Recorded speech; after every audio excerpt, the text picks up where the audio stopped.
Bismillahirrahmanirrahim. Assalamualaikum warahmatullahi wabarakatuh. Waalaikumsalam Waalaikumsalam warahmatullahi wabarakatuh. Alhamdulillah, para peserta diseminasi aksi nyata modul 1.4 pada malam hari ini, alhamdulillah telah hadir dari awal tadi dua pemateri kita, Ibu Andi Wahyuni dan Ibu Isma Dewi. Insya Allah pada malam ini akan membawakan materi tentang bagaimana menangani siswa dengan budaya positif di sekolah sebagai upaya mengatasi pelanggaran tanpa menghukum. Ya, insya Allah pada malam hari ini kita akan diberikan materi tersebut dan mudah-mudahan kita bisa mengambil sedikit atau banyaknya pelajaran dari kedua pemateri. Baiklah, untuk memanfaatkan waktu dengan baik, kita mulai acara kita pada malam hari ini dengan mendahulukan berdoa. Mudah-mudahan acara kita diberkati oleh Tuhan Yang Maha Kuasa. Berdoa dimulai.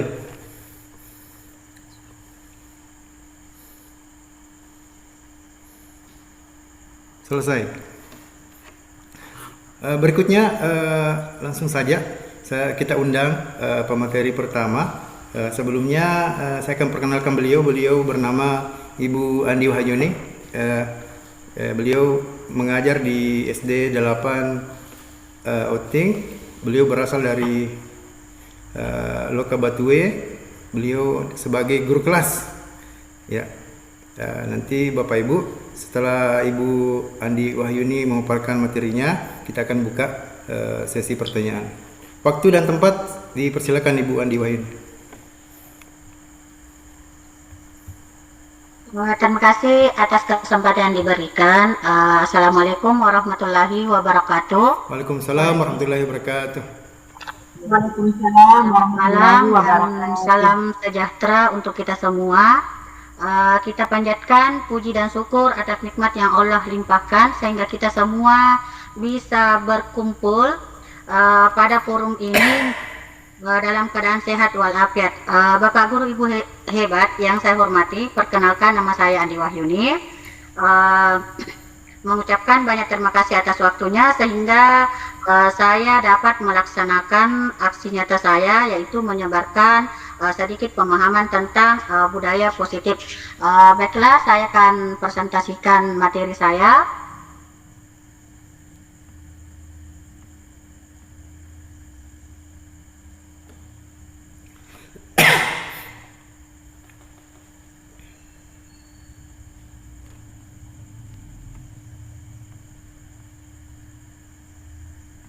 Sudah muncul, Bu? Sudah, Bu? Sudah. Jadi penyebaran pemahaman budaya positif oleh Andi Wahyuni SPDSD Angkatan Calon Guru Penggerak Angkatan 10 UPT SD Negeri 8 Oting Kabupaten Sidrap. Mari kita semua belajar bersama, berkolaborasi, saling mendukung demi terwujudnya budaya positif yang ada di sekolah tercinta kita.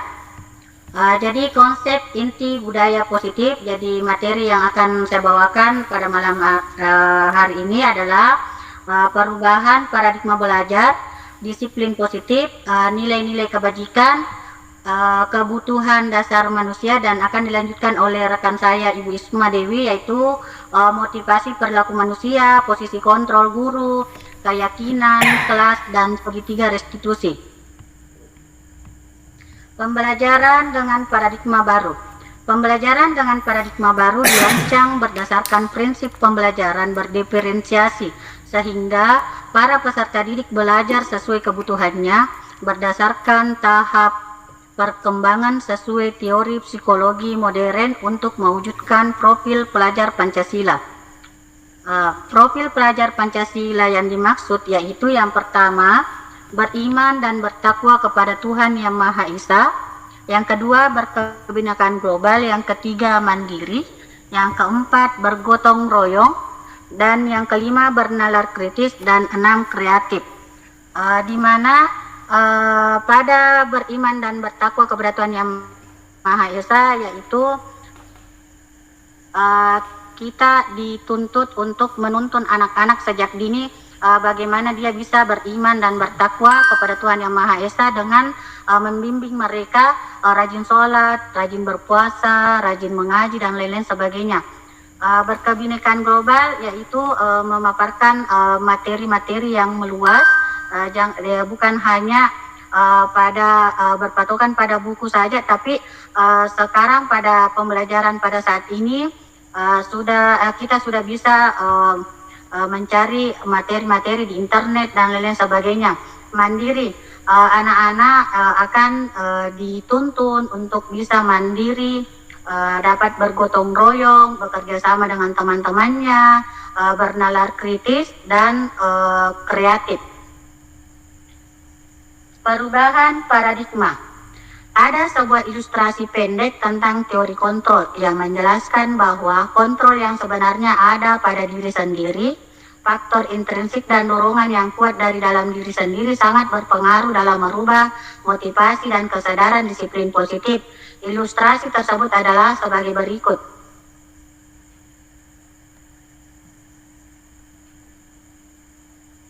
Kegiatan kepelan tangan. Jadi Bapak Ibu guru hebat, di sini ada A dan B. Anggaplah Anda dan teman Anda. Sobeklah secari kertas kecil, tuliskan benda atau sesuatu yang sangat berharga untuk Anda. Letakkan di salah satu tangan Anda dan genggam benda atau sesuatu tersebut dengan segala daya. Buatlah sebuah kepalan. Teman Anda, si B, akan mencoba dengan sekuat tenaga dengan berbagai cara untuk meminta Anda memberikan benda tersebut. B bisa membujuk, mengancam, menghardik, merayu, menyuap, apa saja agar dapat membuka kepalan tangan Anda. Sehingga apa yang akan terjadi? Dari ilustrasi tersebut dapat kita simpulkan bahwa sebenarnya yang punya kontrol adalah diri kita sendiri, yang mampu membangkitkan kesadaran dan motivasi untuk berubah. Selanjutnya dalam perubahan paradigma terdapat pembaharuan stimulus, respon, teori kontrol atau teori pilihan yang dapat kita jadikan pijakan dalam merubah murid atau seseorang. Miskonsepsi tentang teori kontrol. Ilusi guru mengontrol murid, ilusi bahwa kritik dan membuat rasa bersalah mampu menguatkan karakter, ilusi bahwa semua penguatan positif efektif dan bermanfaat, ilusi bahwa orang dewasa berhak memaksa. Ilusi guru mengontrol murid. Pada dasarnya kita dapat memaksa murid untuk berbuat sesuatu jikalau murid tersebut memilih untuk tidak melakukannya. Walaupun tampaknya guru sedang mengontrol perilaku murid, hal demikian terjadi karena murid sedang mengizinkan dirinya dikontrol. Saat itu bentuk kontrol guru menjadi kebutuhan dasar yang dipilih murid tersebut. Teori kontrol menyatakan bahwa semua perilaku memiliki tujuan, bahkan terhadap perilaku yang tidak disukai. Ilusi bahwa semua penguatan positif efektif dan bermanfaat. Penguatan positif atau bujukan adalah bentuk-bentuk kontrol segala usaha untuk mempengaruhi murid agar mengulangi suatu perilaku tertentu. Adalah suatu usaha untuk mengontrol murid tersebut. Dalam jangka waktu tertentu, kemungkinan murid tersebut akan menyadarinya dan mencoba untuk menolak bujukan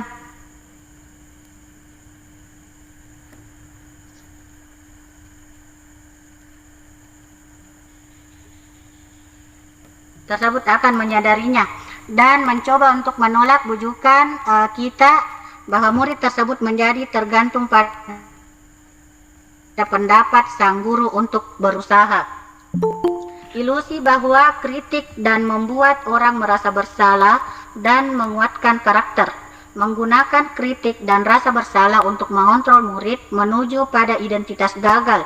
Mereka belajar untuk merasa buruk tentang diri mereka.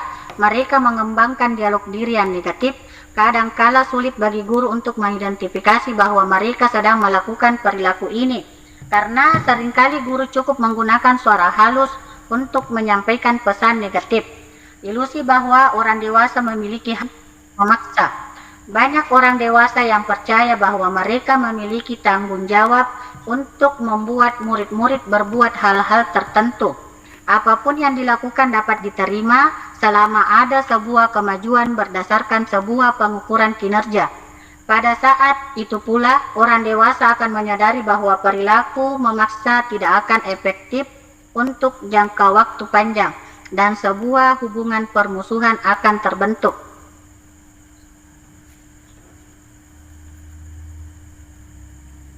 Perubahan paradigma stimulus respon, teori kontrol atau teori pilihan.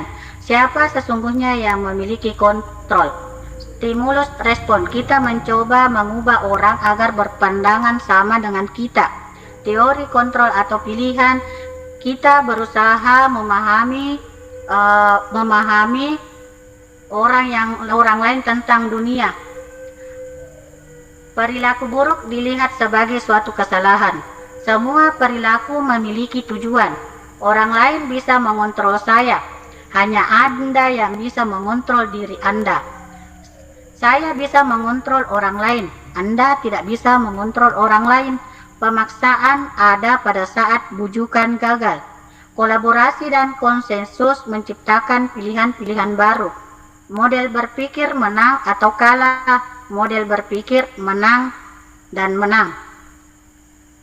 Selanjutnya, disiplin positif. Disiplin positif, disiplin berasal dari kata disiplina, yaitu artinya belajar. Disiplin mengacu pada disiplin diri yang memiliki tanggung jawab terhadap apa yang dilakukannya berdasarkan nilai-nilai yang diyakini. Dalam budaya kita, makna kata disiplin dimaknai menjadi sesuatu yang dilakukan seseorang pada orang lain untuk mendapatkan kepatuhan. Kita cenderung mengembangkan kata disiplin dengan ketidaknyamanan. Sebagai pendidik, tujuan kita adalah menciptakan anak-anak yang memiliki disiplin diri sehingga mereka bisa berperilaku dengan mengacu pada nilai-nilai kebajikan universal dan memiliki motivasi intrinsik bukan ekstrinsik. Disiplin positif merupakan salah satu cara penerapan disiplin yang bertujuan untuk menumbuhkan kesadaran serta memberdayakan anak untuk melakukan sesuatu tanpa sogokan, ancaman maupun hukuman. Cara untuk menerapkan budaya disiplin positif yaitu dalam proses kegiatan belajar di kelas antara lain membentuk lingkungan kelas yang mendukung terciptanya budaya disiplin positif, membuat kesepakatan kelas. Kesepakatan kelas ini akan membantu guru dalam membentuk budaya disiplin positif. Nilai kebajikan. Nilai-nilai kebajikan adalah sifat-sifat positif manusia yang merupakan tujuan mulia yang ingin dicapai setiap individu. Nilai yang disepakati bersama lepas dari suku, bangsa, agama, bahasa maupun latar belakangnya. Nilai-nilai ini merupakan payung besar dari sikap dan perilaku kita, atau nilai-nilai ini merupakan fondasi kita untuk berperilaku. Seperti yang telah dikemukakan oleh Dr. William Glasser pada teori kontrol 1984 menyatakan bahwa setiap perbuatan memiliki suatu tujuan, dan selanjutnya Dan Gosen 1998 mengemukakan bahwa dengan mengaitkan nilai-nilai kebajikan yang diyakini seseorang, maka motivasi intrinsiknya akan terbangun sehingga menggerakkan motivasi dari dalam untuk dapat mencapai tujuan mulia yang diinginkan. Nilai kebajikan, nilai yang disepakati bersama lepas dari suku, bangsa, agama, bahasa maupun latar belakangnya, yaitu ada di profil pelajar Pancasila: beriman dan bertakwa pada Tuhan Yang Maha Esa, berakhlak mulia, berkebinekaan global, gotong royong, mandiri, kreatif, dan bernalar kritis. Ibo Primary Years Program PYP yaitu toleransi, rasa hormat, empati, keingintahuan, komitmen integritas, mandiri, menghargai, antusias, kreativitas, kerjasama, percaya diri, dan komitmen. Sedangkan di keterampilan hidup life skill dapat dipercaya, lurus hatinya, pendengar yang aktif, tidak merendahkan orang lain, dan memberikan yang terbaik dari diri. Dalam rangka menciptakan lingkungan yang positif, maka setiap warga sekolah dan pemangku kepentingan perlu saling mendukung, menghayati dan menerapkan nilai-nilai kebajikan yang telah disepakati bersama.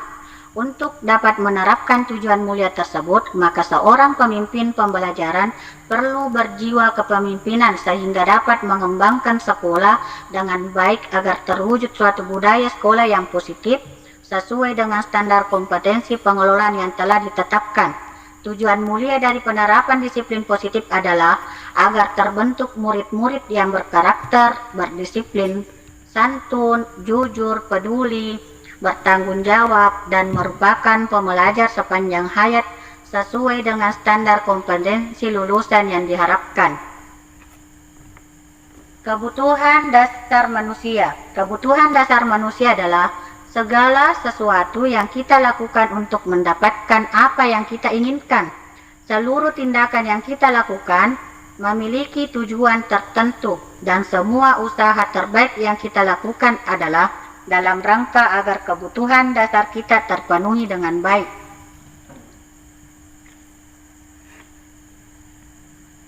Lima kebutuhan dasar manusia. Yang pertama yaitu kebutuhan untuk bertahan hidup atau survival. Yang dua, cinta dan kasih sayang, love and biology. Yang ketiga, kebebasan, freedom. Yang keempat, kesenangan atau fun. Yang kelima adalah kekuasaan atau power. Satu, kebutuhan untuk bertahan hidup. Kebutuhan bertahan hidup atau survival adalah kebutuhan yang bersifat fisiologis untuk bertahan hidup. Misalnya kebutuhan akan kesehatan, rumah, dan makan. Kebutuhan primer merupakan kebutuhan utama atau kebutuhan pokok yang pertama harus segera dipenuhi untuk bisa bertahan hidup. Kebutuhan primer muncul secara alami atau biasa disebut sebagai kebutuhan alamiah.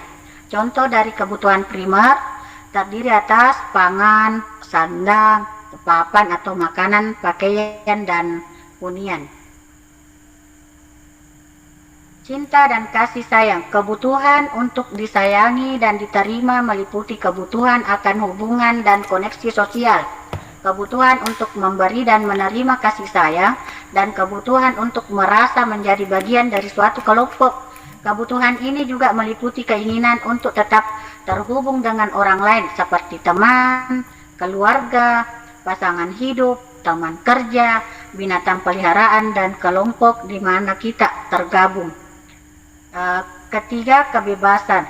Kebutuhan untuk bebas adalah kebutuhan akan kemandirian, otonomi, memiliki pilihan, dan mampu mengendalikan arah hidup seseorang.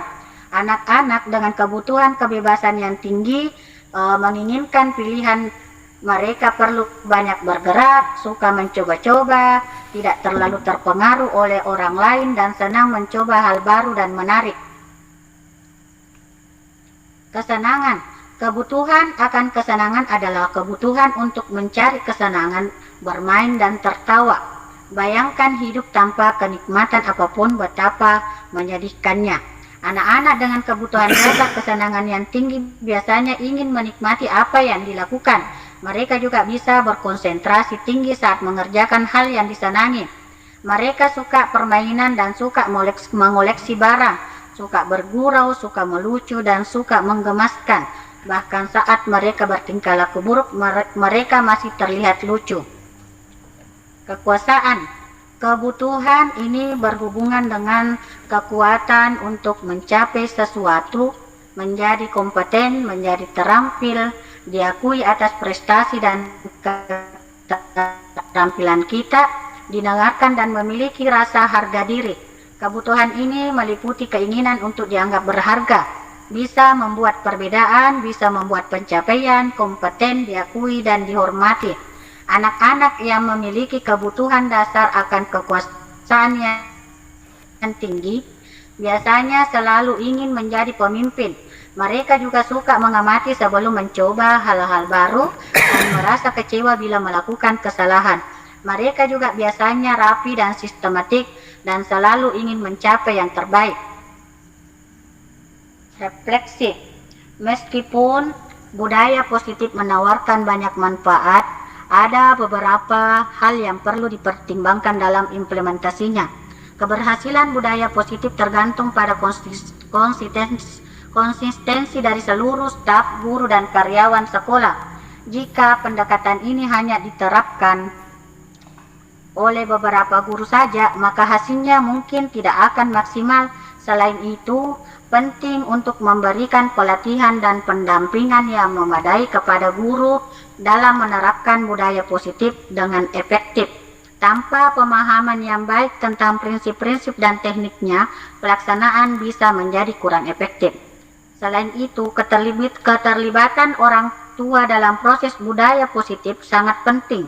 Orang tua perlu diberdayakan dengan pengetahuan dan dukungan untuk memperkuat prinsip-prinsip budaya positif di rumah dan menciptakan konsistensi dalam pendekatan di sekolah dan di rumah.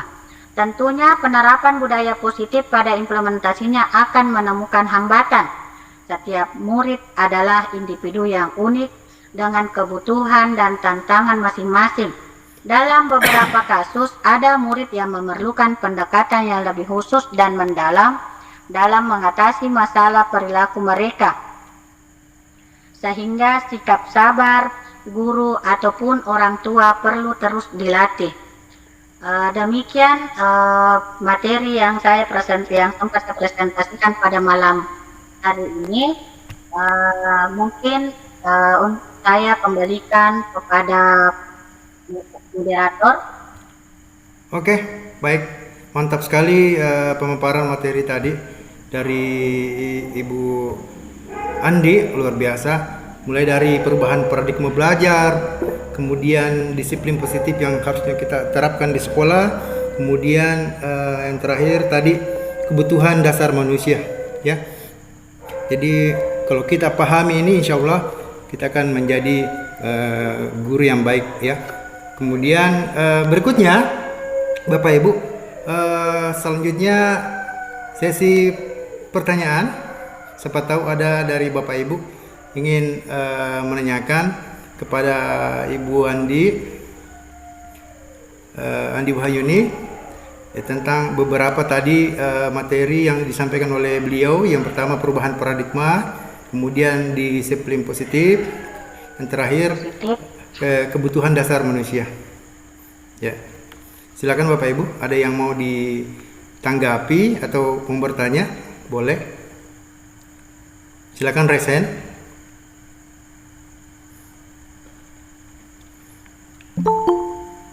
Oh, Pak Elias, baru bergabung ini. Selamat datang Kakanda. Jadi barusan selesai pemateri pertama, yaitu Ibu Andi Wahyuni menyampaikan tentang perubahan paradigma. Itu tadi yang menarik buat saya, ya. Yang pertama, bagaimana kita mengepalkan tangan, ya. Tadi kita tidak bisa memaksa seorang untuk membukanya, ya. Jadi di situ menarik sekali, ya. Ya, terserah dia mau buka atau tidak, ya. Kalau kita mau buka, kira-kira bagaimana cara tak? Jadi kita tidak bisa membuat orang membuka kepalan tangannya, ya. Jadi tidak bisa memaksa, ya. Kemudian tadi juga bagus disiplin positif, ada kebutuhan dasar manusia. Jadi kalau kita paham itu, disinilah kita masuki dunianya siswa. Oh, mungkin dia melanggar karena kebutuhan yang ini tidak terpenuhi, ya. Mungkin dia melakukan hal ini karena mungkin ada kebutuhan yang lain tidak terpenuhi, ya. Misalnya ada masalah di rumah kah, ada masalah di lingkungannya kah, atau ada masalah di kelas yang tidak dia bisa sampaikan. Ya, di sinilah peran kita sebagai guru, bagaimana menstimulus supaya siswa bicara, kita dekati apa kebutuhannya, ya. Gitu. Oke Bapak Ibu, siapa tahu ada yang mau ditanggapi dari penyampaian Ibu pemateri pertama. Silakan Ibu Pipi, silakan. Waktu dan tempat dipersilakan. Ya, terima kasih Pak Moderator atas kesempatannya. Saya Nur Afid Budiman dari SMP Negeri 42 Pitue. Mungkin sedikit, artinya mau bertanya sekaligus artinya mungkin kita mau berbagi praktik baik Kak, ya, sebagai sesama guru. Nah, saya tertarik sekali dengan apa yang sudah dipaparkan tadi oleh Ibu Andi Wahyuni mengenai terutama tadi yang mengimpresentasikan mengenai kepalan tangan itu, ya, kepalan tangan, bahwa kita tidak bisa mengontrol orang lain. Bisa saja orang lain itu membukanya, tetapi jika saja kita memaksanya untuk membuka, boleh saja dia buka, tetapi itu bukan atas dasar kemauannya, Betul. atas dasar artinya motivasi, kalau dikatakan motivasi dari luar, tidak ada dari intrinsiknya. Ya. Itu yang sangat menarik Betul. tadi, apa yang sudah disampaikan oleh Ibu Andi Wahyuni. Nah, Ibu, mungkin saya berbagi sedikit mengenai pengalaman saya di kelas. Mungkin bisa dikaitkan ini dengan disiplin positif, karena menurut saya materi tentang disiplin positif ini merupakan materi yang sangat, artinya sangat diperlukan lah dalam pembelajaran bagaimana siswa kita ini boleh dikatakan namanya karakternya itu, ya, kita masuk di zaman Gen Z. Nah, begini Bu, misalkan kita menghadapi ada siswa yang kan ada tadi beberapa nilai kebutuhan dasar Ya, manusia, kebutuhan ada dasar, Bu, ya. kebutuhan dasar manusia. Ya, kebutuhan dasar manusia seperti dikatakan Pak Ridho tadi, bahwa bisa saja itu anak kebutuhan dasar kebebasannya tidak ada, kemudian kesenangannya tidak ada. Nah, bagaimana Bu mengatasi siswa yang kejadiannya seperti ini? Kita tidak tahu, dia tidak introvert lah, dia tidak mau mengungkapkan apa yang sebenarnya terjadi. Jadi ini yang saya alami, ada beberapa siswa yang saya temui ketika ditanya, dia tidak menjawab, padahal maksudnya ini siswa dia bermasalah di dalam kelas, sering bolos dan lain sebagainya. Nah, saya tahu bahwa ada beberapa kebutuhan dasar yang mungkin tidak terpenuhi, tapi ketika saya tanya, misalkan saya mau gali tentang sifat tersebut, namun dia tidak menjawab dengan sesuai dengan apa yang saya tanyakan. Seperti itu, artinya dia introvert lah, jenis siswa yang introvert. Nah, itu pertanyaan saya Bu, mungkin lebih ke berbagi praktik baik saja Bu, mungkin pernah Ibu alami ataukah ada teman-teman guru di sini mengalaminya seperti itu, bagaimana mengatasi siswa yang pada dasarnya dia tidak mau mengungkapkan apa isi hatinya. Itu saja Bu. Oke. Terima kasih. Baik, bagus sekali pertanyaan dari Ibu Pipi. Terima kasih banyak Bu. Saya kira bukan cuma Ibu Pipi yang pernah mengalami seperti ini ya. Rata-rata kita sebagai guru pernah mengalami siswa seperti itu ya. Kadang ditanya dia kenapa, kita arahnya ke kiri ya, kita ke kanan dia ke kiri ya. Biasa ada kita dapatkan siswa yang introvert yang tidak mau membebaskan ekspresinya ke kita ya. Nah, itu pertanyaannya Ibu Pipi, bagaimana kira-kira mengatasi siswa yang seperti itu? Silakan Ibu. Assalamualaikum warahmatullahi wabarakatuh. Terima kasih Ibu Pipi sudah bergabung dan sudah kerjasamanya dalam forum ini. Untuk hal seperti itu, tingkah laku murid yang introvert atau kadang pernah saya mengalami hal seperti itu di sekolah saya, tapi mungkin berbeda Bu antara anak SD dengan anak SMP, karena kita tahu bahwa anak SMP itu sudah meluas lingkungannya, sudah pertemanannya juga sudah luas, sudah sampai di mana, berbeda dengan anak SD.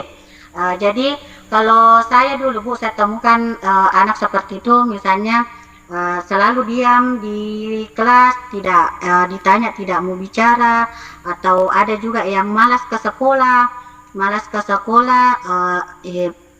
hal yang saya lakukan itu Bu, yaitu mendekati teman-teman dekatnya.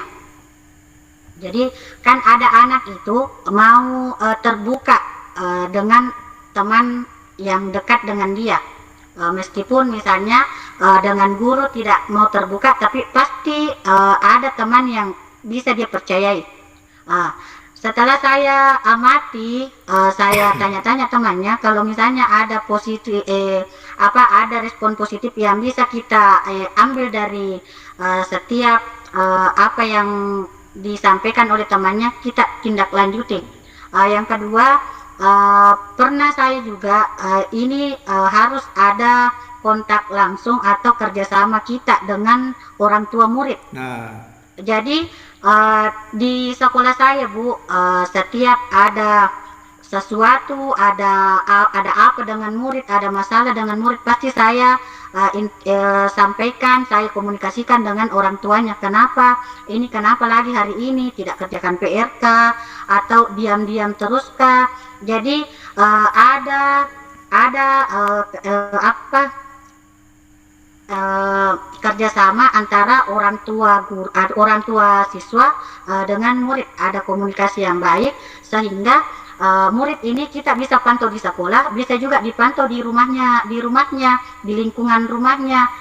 Begitu Bu. Mungkin ada dari teman-teman yang lain bagus sekali, bisa Bu. menambahkan Mantap. atau bisa berbagi. Mantap, baru saya dapat ini jawaban yang paling tepat kayaknya ini. Yang pertama, kita dekati teman dekatnya ya, dari jawabannya Ibu Andi tadi. Yang kedua, orang tua. Bagus sekali. Siapa tahu ada pendapat tadi, ada resen dari Ibu Isma Dewi. Silakan Ibu Isma. Baik, terima kasih atas kesempatannya. Jadi menarik sekali jawaban dari Ibu Andi tadi, bahwa untuk menangani anak-anak yang introvert itu ya salah satunya kita bisa mendekati teman-teman. Nah, di sini saya mau berbagi cerita pengalaman saya. Jadi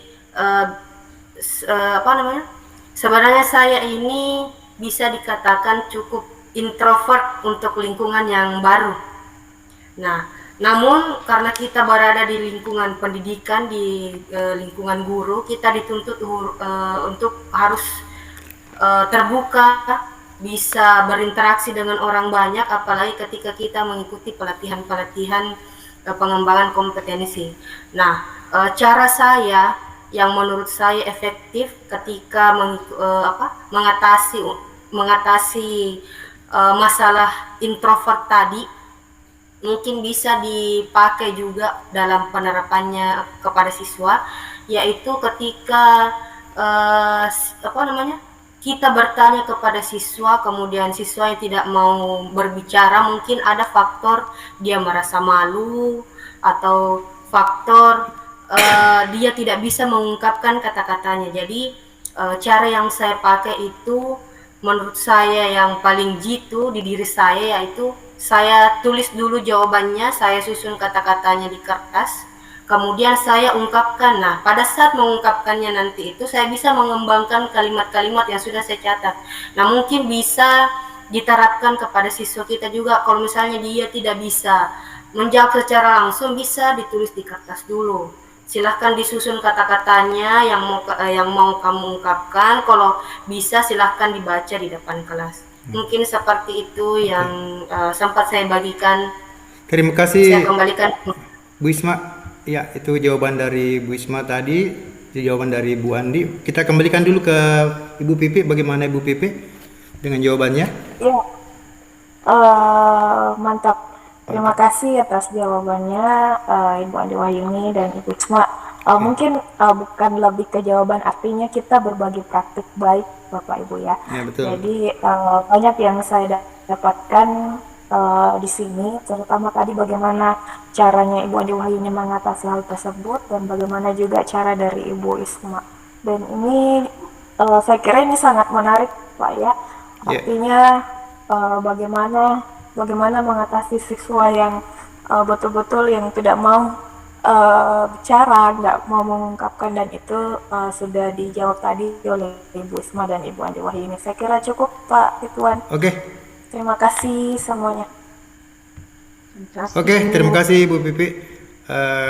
masih ada yang mau ditanyakan oleh pemateri pertama, Bapak Ibu? Ya, di pertanyaan yang lain. Oke, Bapak Ibu sekalian, karena masih ada satu pemateri lagi, kita ucapkan terima kasih kepada pemateri pertama sudah memperkenalkan materinya. Selanjutnya kita akan pindah. Tepuk tangan dulu untuk Ibu pemateri pertama kita. Terima kasih banyak Ibu. Oke. Selanjutnya pemateri kedua kita adalah Ibu Isma Dewi. Ibu Isma Dewi berasal guru dari SMP 1 Dopitue Tanru Tedong, guru mapel matematika. Dia akan melanjutkan praktik baik dengan budaya positif ini. Materinya yaitu posisi kontrol yang tepat, kemudian keyakinan kelas, yang terakhir restitusi atau segitiga restitusi. Untuk mempersingkat waktu, saya serahkan kepada Ibu materi. Silakan Ibu. Baiklah, bismillahirrahmanirrahim. Assalamualaikum warahmatullahi wabarakatuh. Dan selamat malam Bapak Ibu guru hebat. Terima kasih atas kesempatan.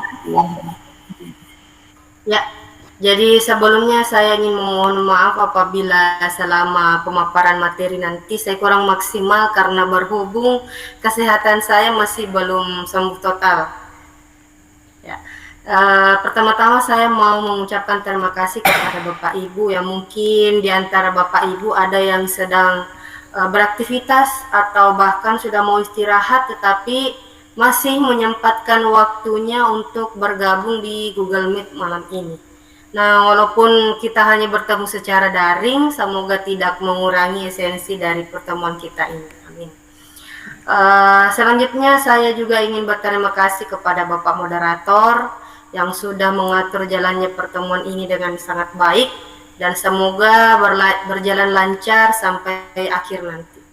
Nah, saya mohon izin share materi.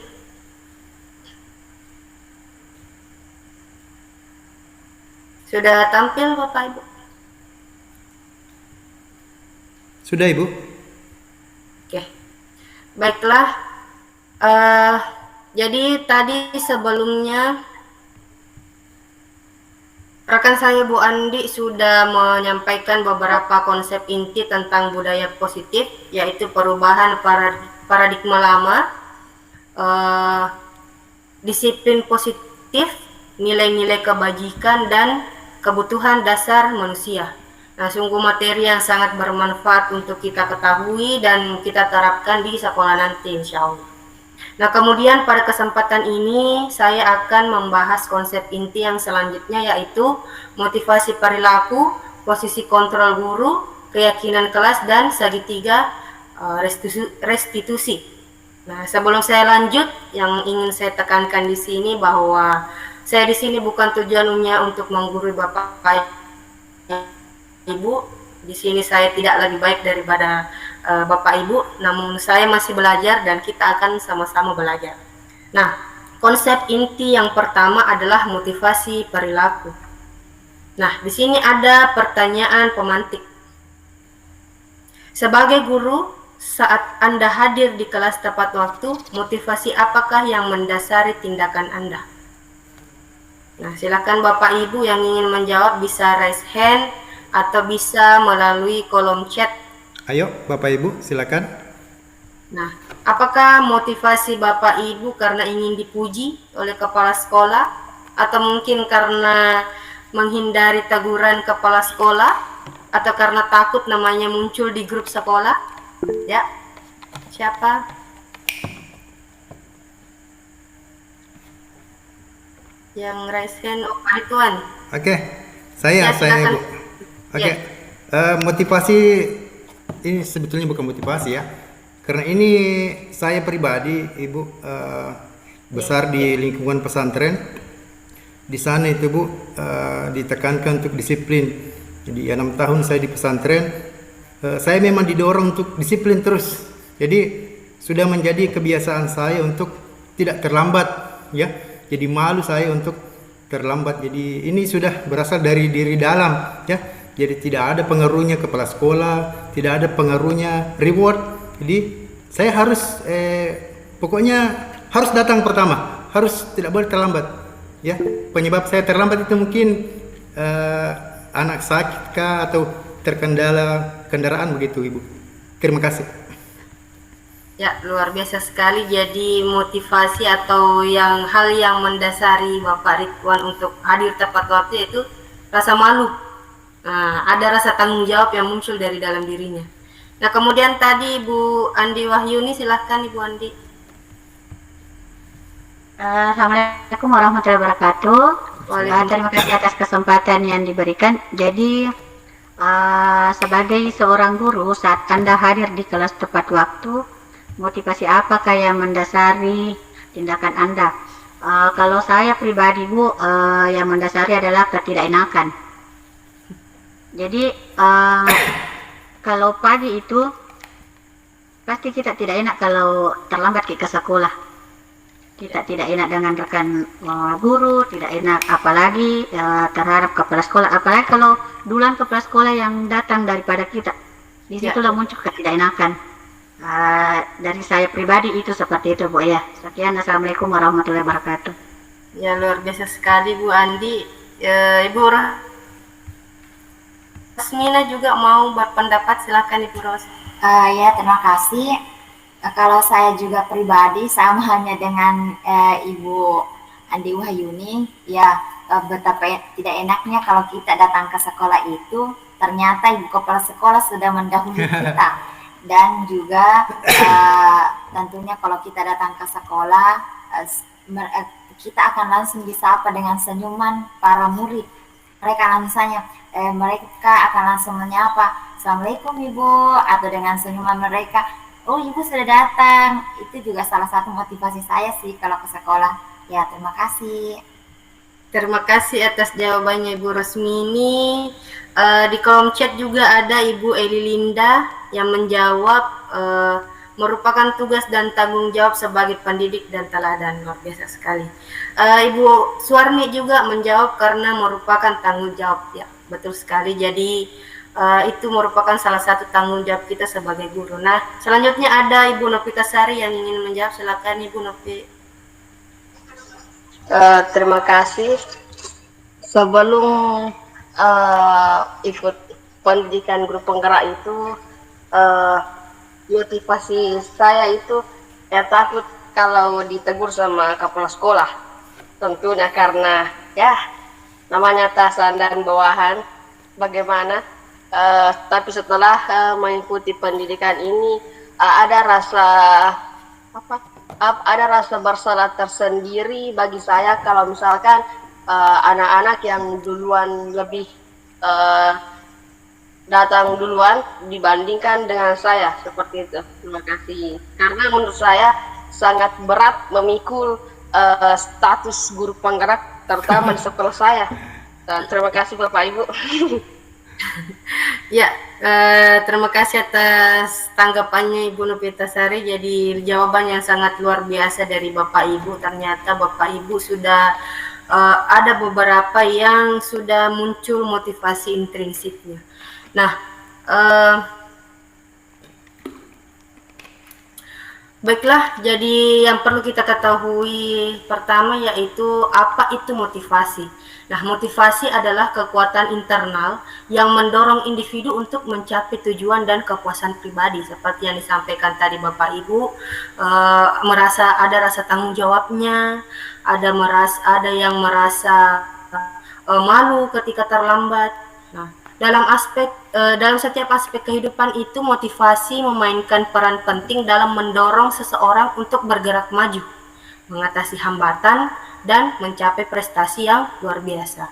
Nah, ada dua jenis motivasi. Yang pertama adalah motivasi ekstrinsik atau motivasi eksternal. Nah, motivasi ini berasal dari luar diri kita. Contohnya, seseorang melakukan sesuatu untuk mendapatkan imbalan, seperti penghargaan atau hukuman. Nah, kemudian motivasi intrinsik atau internal. Nah, motivasi ini bersumber dari dalam diri kita. Seseorang yang melakukan aktivitas tertentu karena menganggapnya bermanfaat atau memberikan kepuasan bagi dirinya sendiri. Nah, contohnya seorang siswa belajar dengan keras untuk sebuah ujian karena ia menyukai materi dari mata pelajaran tersebut. Nah, selanjutnya, di sini ada 5 motivasi perilaku manusia. Nah, berdasarkan teori motivasi, ada 3 motivasi yang muncul. Yang pertama adalah untuk menghindari ketidaknyamanan atau hukuman. Yang kedua adalah untuk mendapatkan imbalan atau penghargaan dari orang lain. Nah, motivasi ini motivasi ekstrinsik, berasal dari dari luar diri seseorang. Yang ketiga adalah untuk menjadi orang yang mereka inginkan dan menghargai diri sendiri dengan nilai-nilai yang mereka percayai. Nah, ini termasuk motivasi intrinsik. Nah, motivasi intrinsik inilah tujuan dari disiplin positif.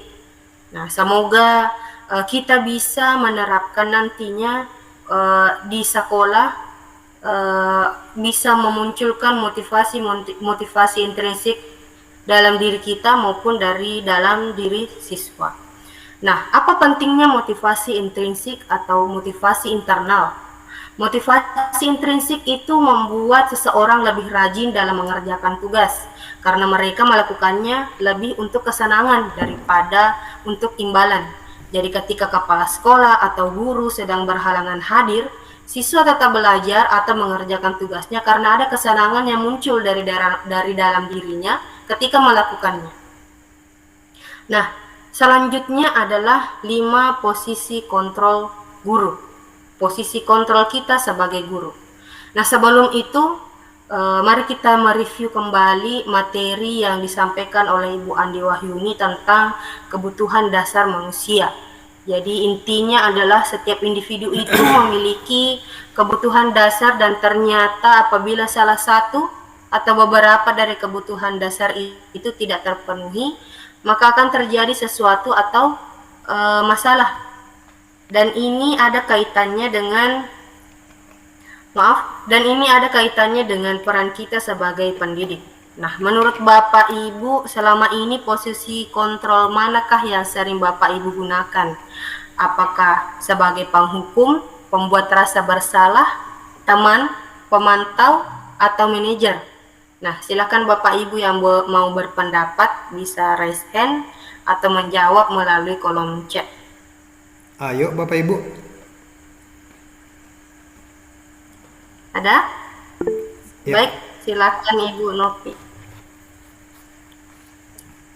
Kebetulan karena saya di kelas rendah, jadi posisi kontrol yang saya pakai itu sebagai teman. Dan terkadang kalau kelas rendah apalagi di SD itu kita banyak bermain dengan anak-anak, jadi anak akan lebih senang belajar kalau kita memposisikan diri sebagai teman. Seperti itu Bapak Ibu, terima kasih. Ya, terima kasih atas tanggapannya Ibu. Jadi posisi teman ini sudah yang paling banyak, yang paling sering digunakan oleh guru-guru. Nah, kemudian di kolom chat ada Ibu Shirley yang menjawab bervariasi. Nah, bervariasi ini seperti apa Ibu? Bervariasi biasa bisa menjadi teman atau biasa menjadi penghukum atau seperti apa? Nah, bagaimana dengan teman-teman Bapak Ibu yang lain? Apakah Bapak Ibu apa yang biasanya Bapak Ibu terapkan atau selama ini Bapak Ibu terapkan di sekolah dalam posisi kontrolnya sebagai guru? Silakan Pak Ridwan. Oke, baik. Jujur saja Ibu, sebelum saya mengikuti program guru penggerak, saya paling sering gunakan posisi teman, tapi juga sering menggunakan posisi penghukum. Jadi setelah saya berteman, kalau anak didik saya ini melanggar, saya hukum. Ya, dan setelah saya hukum, diredahkan, dipanggil kembali. Ya, setelah dihukum, dirayu kembali bagaimana stabil kembali. Ya, begitu Ibu. Ya, jadi sistem yang dipakai Pak Ridwan ini sistem pacelo. Ya, betul. Nah, jadi setelah dihukum diajak berteman lagi. Nah, kemudian ada tanggapan dari Ibu Andi Wahyuni, silakan. Ya, terima kasih atas kesempatannya lagi ya, Ibu pemateri. Jadi posisi kontrol guru. Jadi sebelum saya bergabung di calon guru penggerak ini, paling biasanya saya biasa menggunakan posisi penghukum, posisi pembuat merasa bersalah, juga sebagai teman. Kenapa biasa dulu sebelum masuk di guru penggerak itu apa-apa sedikit salah lagi anak-anak dihukum lagi, disuruh pungut sampah, disuruh jalan bebek, disuruh lompat katak. Itu bentuk penghukum yang biasa saya lakukan sebelum bergabung di guru penggerak. Pembuat merasa bersalah, kalau saya sudah down, sudah betul-betul tidak bisa lagi menghadapi, saya memberikan kata-kata mutiara. Jadi bagaimana saya menyampaikan dari hati ke hati supaya anak-anak ini bisa tersentuh hatinya, sehingga dia bisa merasa bersalah dan mudah-mudahan tidak melakukan lagi kesalahan-kesalahan di kemudian hari. Sebagai teman, jadi terkadang juga kita memposisikan diri kita itu sebagai teman.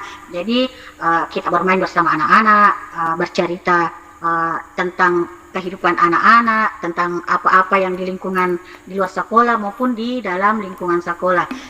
Jadi begitu yang sempat saya sampaikan. Assalamualaikum warahmatullahi wabarakatuh. Salam. Waalaikumsalam warahmatullahi wabarakatuh. Luar biasa sekali. Nah, kemudian di kolom chat ada Ibu Suwarni. Jadi Bu Suwarni biasa menerapkan pembuat merasa bersalah, tetapi seiring berjalannya waktu saat ini Bu Suwarni sudah menerapkan manajer. Wah, luar biasa sekali Bu Suwarni.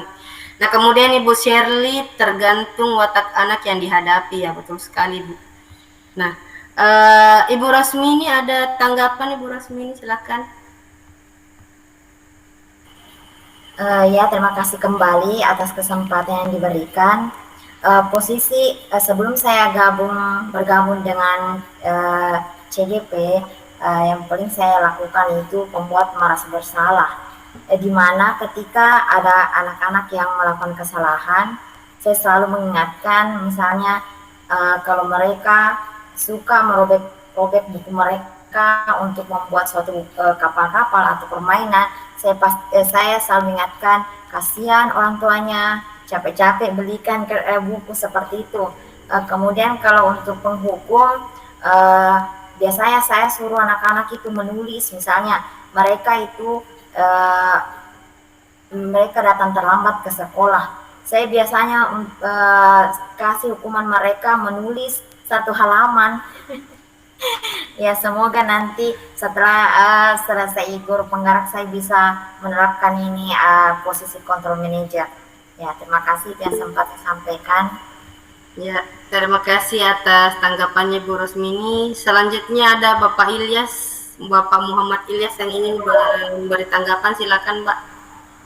Assalamualaikum warahmatullahi wabarakatuh. Waalaikumsalam. Sangat menarik saya lihat posisi kita sebagai seorang guru. Kita ini adalah produk dari posisi kontrol sebagai penghukum. Ya. Kita lahir dari situ. Karena kalau kita ingat dulu guru-guru kita menghukum kita betapa kerasnya, tapi tidak ada persoalan yang terjadi. Betul sekali, betul sekali. Tidak ada persoalan yang terjadi. Tapi seiring dengan perkembangan zaman, perkembangan masa, maka pola pikir kita juga harus berubah. Bahwa kita harus berubah dari posisi kontrol yang tadinya sebelum kita mengikuti guru penggerak, apakah itu sebagai penghukum, apakah itu sebagai perasa bersalah, teman dan pemantau, kita harus beralih ke manajer. Karena sudah banyak sekali kejadian-kejadian yang membawa kita ke ranah yang tidak efektif buat kita. Ada kalanya kita masuk di ranah hukum gara-gara ini. Hanya karena posisi kontrol. Saya kira banyak sekali kejadian-kejadian yang telah membuat mata kita terbuka bahwa dengan perkembangan zaman, sesuai dengan kodratnya, kodrat anak itu harus dibimbing, dituntun sesuai dengan kodrat zaman dan kodrat sehingga saya berpendapat bahwa posisi kontrol, marilah kita bersama-sama berusaha untuk beralih dari posisi kontrol kita yang biasanya ke posisi kontrol sebagai manajer. Walaupun saya yakin Bapak dan Ibu sudah semua mulai mempraktikkannya. Saya kira seperti itu. Terima kasih. Assalamualaikum warahmatullahi wabarakatuh. Ya, tanggapan yang sangat luar biasa dari Bapak Ilyas. Betul sekali Pak, kita ini sudah adalah alumni-alumni dari posisi kontrol guru yang menghukum. Namun berbeda dengan sekarang itu ada yang namanya HAM. Jadi untuk memposisikan diri kita sebagai penghukum itu ada batasan-batasannya. Nah, saya lanjut ke materi. Baik, untuk maaf. Nah, di sini ada contoh penerapan 5 posisi kontrol guru. Nah, ada kasus yang saya ambil menjadi contoh, yaitu siswa tidak memakai atribut lengkap saat upacara bendera. Nah, posisi kontrol kita sebagai guru ketika berada di posisi kontrol penghukum, biasanya kita mengeluarkan kata-kata hormat pada bendera selama 1 jam. Nah, pada posisi kontrol penghukum, nada yang biasa yang digunakan yaitu nada yang keras sambil mata melotot. Nah, kemudian untuk posisi kontrol pembuat merasa bersalah, biasanya yang kita katakan itu adalah, berapa kali ibu harus memberitahu kamu selalu saja mengecewakan ibu. Nah, nada yang kita gunakan itu adalah nada yang lemah dan wajah yang memelas. Kemudian posisi kontrol selanjutnya adalah sebagai teman. Nah, yang biasanya yang kita katakan itu, ayo dong ikuti aturan sekolah, tolong bantu ibu ya sekali ini. Ya sudah, tidak apa-apa, lain kali jangan sampai berbuat seperti ini lagi ya. Nah, pada posisi kontrol sebagai teman ini kita memposisikan diri kita seperti teman. Nah, biasanya ini yang paling banyak yang kita gunakan. Nah, dampaknya murid itu hanya akan patuh kepada guru yang dianggapnya teman. Selanjutnya adalah posisi kontrol kita sebagai pemantau. Nah, contohnya adalah kamu sudah melanggar peraturan sekolah, kamu tahu konsekuensinya. Setelah upacara, kamu balik atributnya ke koperasi dan jangan diulangi lagi. Nah, pada posisi kontrol sebagai pemantau ini, guru memposisikan dirinya di tengah-tengah, tidak berpihak atau mendukung, tetapi guru tetap terlibat. Guru memantau tetapi tetap terlibat di dalamnya untuk mencari solusi. Nah, posisi kontrol yang terakhir adalah posisi kontrol sebagai manajer. Nah, biasanya yang kita katakan adalah, apakah kamu tahu kesalahanmu? Kira-kira bagaimana kamu memperbaiki kesalahanmu? Nah, pada posisi kontrol sebagai manajer ini adalah posisi yang paling ideal. Dan semoga kami CGP dan Bapak Ibu bisa menerapkan posisi kontrol ini di sekolah. Nah, pada posisi manajer adalah posisi guru berkolaborasi dengan murid, menjadikan murid lebih bertanggung jawab dengan cara berdialog dengan murid, menstabilkan identitas, kita menggali kebutuhan dasar apa yang tidak terpenuhi. Kemudian bersama-sama kita bimbing si anak untuk mencari solusi. Nah, pada posisi manajer ini kita tidak berfokus pada tindakan atau hukuman, tetapi kita berfokus pada pembentukan karakter anak di masa yang akan datang. Nah, selanjutnya adalah keyakinan kelas. Nah, di dalam kelas biasanya Bapak Ibu menggunakan kata-kata keyakinan kelas atau peraturan kelas atau kesepakatan kelas. Nah, tujuan kita membuat aturan kelas atau kesepakatan kelas itu pada dasarnya adalah untuk menciptakan budaya positif, Jadi ketika kita membuat sebuah peraturan kelas, lalu dari peraturan berkembang menjadi sebuah keyakinan, nah lalu keyakinan itu berkembang lagi menjadi sebuah lingkungan yang positif, kemudian lingkungan positif itu akan berkembang lagi ke seluruh lingkungan sekolah, yang hasilnya nanti menciptakan budaya sekolah. Nah, pertanyaannya mengapa harus keyakinan kelas? Mengapa bukan peraturan kelas? Nah, untuk menjawab ini, mari kita mengingat kembali beberapa aturan yang ada di sekeliling kita. Jadi, pernahkah Bapak Ibu mendengar aturan tentang penggunaan helm saat berkendara? Nah, menurut Bapak Ibu, kira-kira apa tujuan dari peraturan tersebut? Nah, tentu saja untuk keselamatan. Kemudian, mengapa ada peraturan dilarang merokok di sekolah? Nah, kira-kira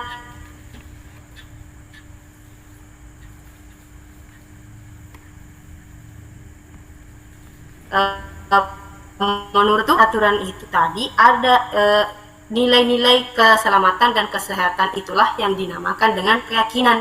Jadi murid di kelas bukan sekedar mentaati peraturan kelas, tapi dari peraturan itu murid mungkin bisa meyakini bahwa dari peraturan itu ada nilai yang terkandung di dalamnya, sehingga terbentuknya motivasi intrinsik atau motivasi dari dalam diri murid. Nah, ketika murid ingin melakukan sesuatu bukan lagi karena peraturan, melainkan berdasarkan keyakinannya. Jadi, keyakinan itulah yang kita pakai untuk membuat keyakinan kelas. Jadi pada saat nanti Bapak Ibu mengajar, bisa mungkin kita usahakan ada peraturan kelas atau kesepakatan kelas yang nantinya dari peraturan itu kita ambil intisarinya lagi, kita kembangkan lagi menjadi sebuah keyakinan kelas. Nah, ada beberapa hal yang perlu kita perhatikan dalam membuat sebuah keyakinan kelas, yaitu yang pertama adalah bersifat abstrak. Yang kedua, berupa pertanyaan universal. Kemudian yang ketiga, dibuat dalam pernyataan positif. Selanjutnya sedikit saja agar mudah diingat. Selanjutnya sesuai dengan kondisi kelas dan sekolah sehingga mudah diterapkan. Kemudian semua warga sekolah atau warga kelas dilibatkan saat membuat keyakinan kelas. Nah, di slide ini ada contoh-contoh dari keyakinan kelas yang saya ambil dari keyakinan kelasnya Ibu Andi Wahyuni. Yang pertama adalah hadir tepat waktu yang mengandung nilai-nilai disiplin, kemudian berpakaian rapi dan sesuai setiap hari yang mengandung nilai-nilai sopan santun, kemudian berdoa sebelum dan sesudah belajar, belajar dengan bersungguh-sungguh, mengikuti dan mengerjakan tugas tepat waktu, menjaga kebersihan kelas dan sekolah, jujur dan mandiri, saling menghormati, menyayangi, dan bekerja sama. Kemudian yang terakhir adalah bersikap baik, ramah, dan santun. Nah, selanjutnya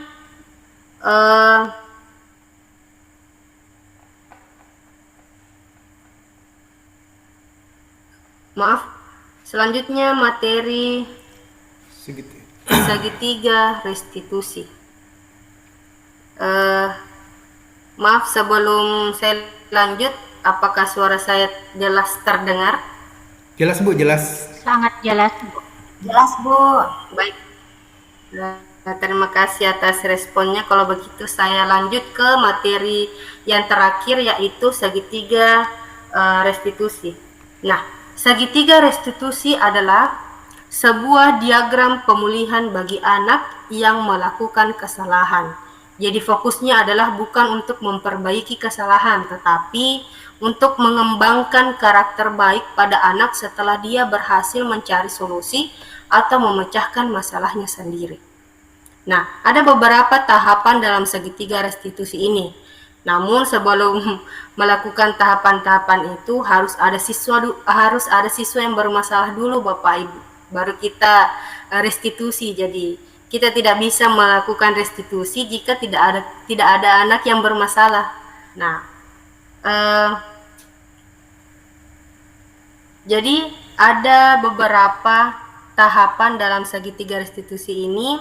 Yang pertama adalah menstabilkan identitas, yaitu berdasarkan prinsip membuat kesalahan adalah bagian dari proses pembelajaran. Nah, kata-kata yang bisa kita tanyakan yaitu atau sampaikan yaitu berbuat salah itu wajar. Kemudian tidak ada manusia yang sempurna. Kemudian ibu juga pernah melakukan itu, atau ibu tidak mau mencari siapa yang salah, tapi ibu ingin mencari solusi permasalahan ini. Kemudian kamu berhak merasa seperti itu. Nah, selanjutnya adalah menanyakan keyakinan. Nah, berdasarkan prinsip teori kontrol bahwa pada dasarnya kita termotivasi secara intrinsik. Terlangkahi. Tahapan yang selanjutnya adalah validasi tindakan yang salah.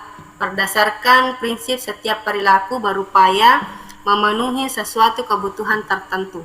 Nah, yang bisa kita katakan atau kita tanyakan kepada siswa, kamu pasti punya alasan mengapa melakukan hal itu. Padahal kamu bisa melakukan yang lebih baik dari ini. Kamu patut bangga karena telah melindungi sesuatu yang penting buatmu. Kemudian kamu melakukannya karena mempertahankan sesuatu yang penting bagimu. Nah, selanjutnya tahapan yang terakhir adalah menanyakan keyakinan. Nah, berdasarkan prinsip teori kontrol bahwa pada dasarnya kita termotivasi secara intrinsik. Nah, kita bisa tanyakan kepada siswa apa keyakinan kelas kita, kemudian nilai-nilai apa yang telah disepakati bersama, kemudian seperti apa gambaran sebuah kelas yang ideal menurut kamu, dan kamu ingin menjadi orang yang seperti apa. Nah, di sini saya ada contoh video contoh penerapan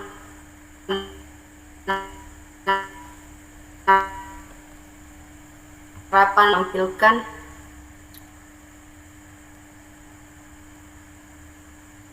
Silakan Bapak Ibu perhatikan tahapan-tahapannya, bagaimana cara menerapkan segitiga restitusi dalam menangani masalah seorang siswa.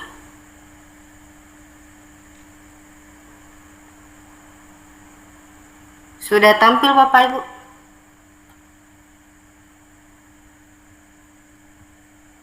Sudah Ibu? Oh iya. Sudah Bu, sudah. Silakan saya putarkan dulu.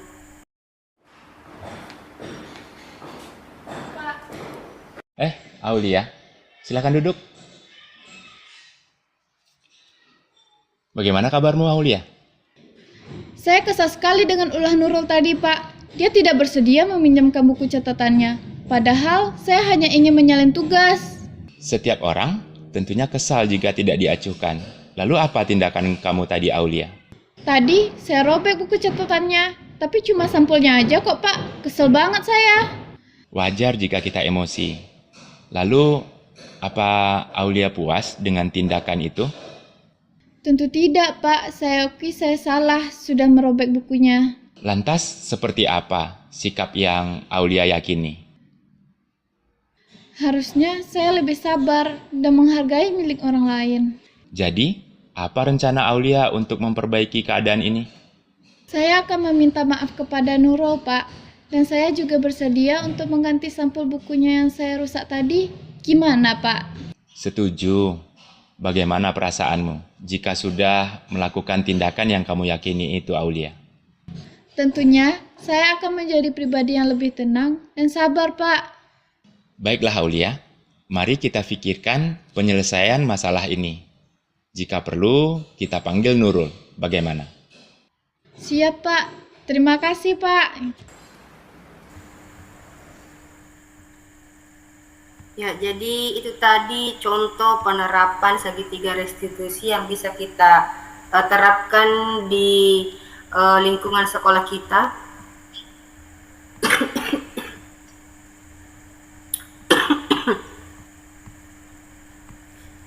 Madising Ibu. Semangat Ibu pemateri.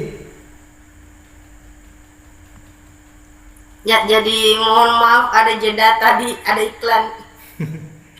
Jadi dengan berakhirnya video tadi, ya, saya akhiri juga pemaparan saya pada hari ini. Jadi sebelum saya menutup, ada yang yang ingin saya sampaikan, yaitu posisi kita sebagai guru tidak dianjurkan kita untuk menghukum atau membuat anak merasa bersalah, karena itu akan menghancurkan perasaan mereka atau batin anak-anak. Ya, perubahan paradigma pendidikan kita sekarang ini sesuai dengan filosofi KHD bahwa tugas kita sebagai pendidik itu untuk menuntun siswa sesuai dengan kodratnya. Nah, demikian yang dapat saya sampaikan pada malam ini tentang pemahaman budaya positif. Mudah-mudahan bagi kita bermanfaat bagi kita semua, dan saya mohon maaf apabila ada kesalahan atau kekurangan. Wassalamualaikum warahmatullahi wabarakatuh. Saya kembalikan kepada Bapak Moderator. Waalaikumsalam warahmatullahi wabarakatuh. Mantap sekali tadi penjelasan pemaparan materi dari Ibu pemateri, luar biasa. Luar biasa sekali apabila kita praktikkan semua tadi materi itu, kita sudah menjadi guru super. Ya, banyak sekali yang kita bisa ambil, mulai dari posisi kontrol kita sebagai seorang guru, ya, yang kita dituntut sebagai seorang manajer, apakah kita campur sebagai teman, ya, kemudian membuat sebuah keyakinan kelas, ya, yang terakhir menggunakan restitusi, segitiga restitusi untuk menangani masalah siswa.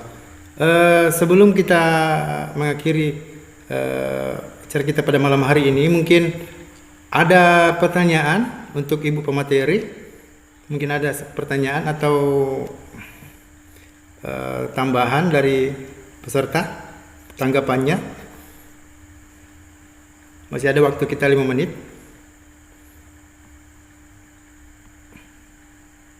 Oke, baik Bapak Ibu yang hadir pada malam hari ini, itulah tadi pemaparan dua pemateri kita, Ibu Andi Wahyuni bersama Ibu Isma Dewi Murni. Luar biasa materinya, isinya daging semua, ya. Maksud saya apabila kita kuasai semua ini, tidak usah kita, ya, giliran siswa lagi menjadi siswa penggerak. Luar biasa sekali, ya. Mulai dari perubahan paradigma, cara mengajar, disiplin positif, kebutuhan dasar manusia. Kalau kita mengerti semua itu sampai restitusi mengenai siswa, luar biasa, kita menjadi guru hebat. Baiklah Bapak Ibu, karena waktu sudah menunjukkan pukul 9:30 lewat, Bapak Ibu, kami ucapkan banyak terima kasih, kemudian kepada Ibu pendamping, Ibu Pipi, terima kasih sudah mengikuti acara kami pada malam hari ini. Kemudian ya, atau ada mau disampaikan Ibu sebelum kita tutup? Iya, Silakan. saya kira cukup Pak.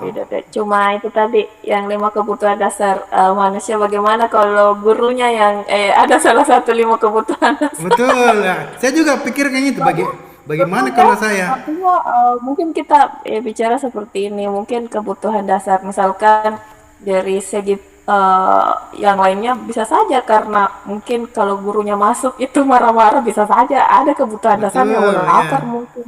Ataukah Ataukah kurang guru kita camping yang kah, berbagi? atau kurang nonton kah? Jadi jangan cuma siswanya juga, gurunya juga ditahu kebutuhan dasarnya. Ya. Nah, siapa yang bisa itu? Ya, Melonia kah? Ini Pak Guru. Ya. Terima. Oke, Pak Ridho, Biasanya mantap. ibu gurunya belum Oke. belum Terima mempunyai kasih Ibu rumah. Pipi. Begitu pula dengan Betul itu Ibu. begitu pula dengan Bukan teman-teman banyak sekalian. tuh yang bisa. Mantap. Ya. Terima kasih banyak Ibu Rusmini, Kakanda Ilyas, teman-teman yang lain, Ibu Cerili Maya sudah hadir, Ibu Agama dari SMP 4 Pituriawa, Ibu Sarina sudah hadir juga. Terima kasih banyak atas kesempatannya, Terima kasih banyak, sudah Bu, mendukung acara Bapak, kita. Ibu. Dengan mengucapkan Alhamdulillahirabbil alamin, kita tutup acara kita pada malam hari ini. Silakan. Assalamualaikum warahmatullahi wabarakatuh. Waalaikumsalam warahmatullahi wabarakatuh. Terima kasih banyak kehadirannya Terima Bapak kasih Ibu. materinya Pak Ibu. Terima kasih banyak. Ya, boleh Kerjasamanya. lihat room. Selamat kepada Ibu sudah selesai presentasi. Alhamdulillah Pak. Oke. Selesai aksinya atas satu. Oke, saya berhenti recording Bu ya. Ya.